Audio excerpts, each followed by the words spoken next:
To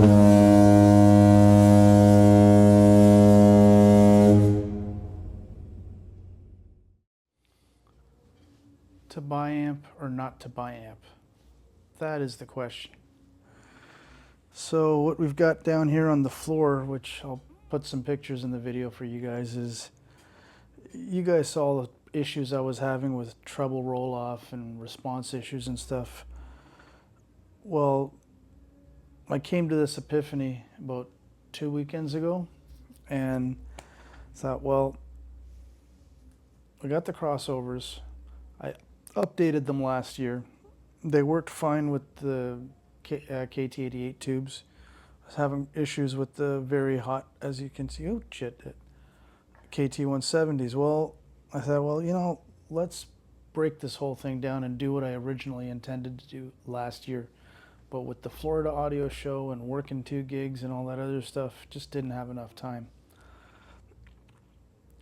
So what I'd done is, you guys saw in the pictures last year from the world's most expensive Cornwalls, I guess you could almost call this part 2,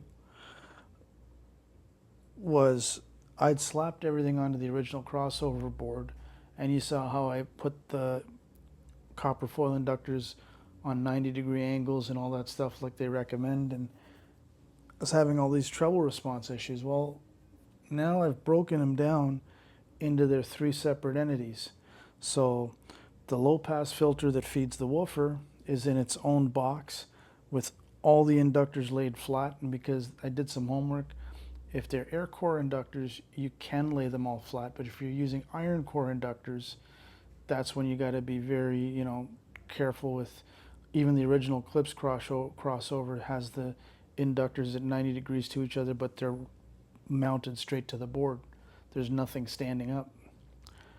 Anyway, so I basically, the band pass, the low pass, and the high pass are all in their own boxes.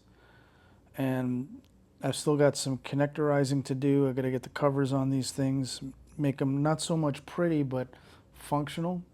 So at the back of the speaker, I'm going to have 2 sets of binding posts that you have, actually 3 sets of binding posts, my apologies, on the back. Right now I've only got 2. And I'll strap the tweeter and the mid-range together. Well, actually I am strapping them down here. I can't strap them over here. That's why I need the 3rd pair on the back.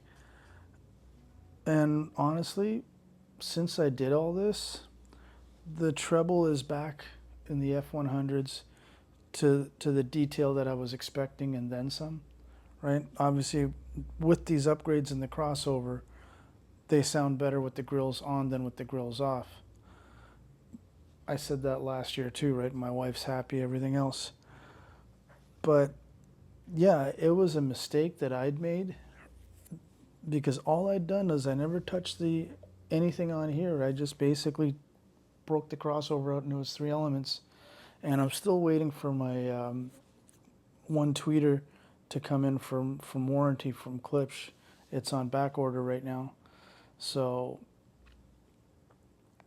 quick video once again.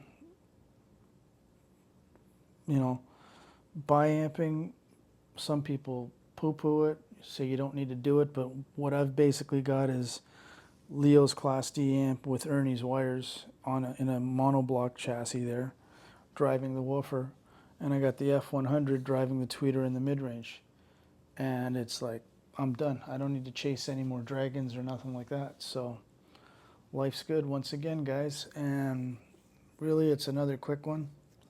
Appreciate you guys watching. Like and subscribe. Hopefully, you know, I'm not meandering too much, you know. All right, guys. Cheers and thanks again. See you on the next one. Bye for now. Yeah, time to eat an olive. Sure. Hendrick's gin, by the way.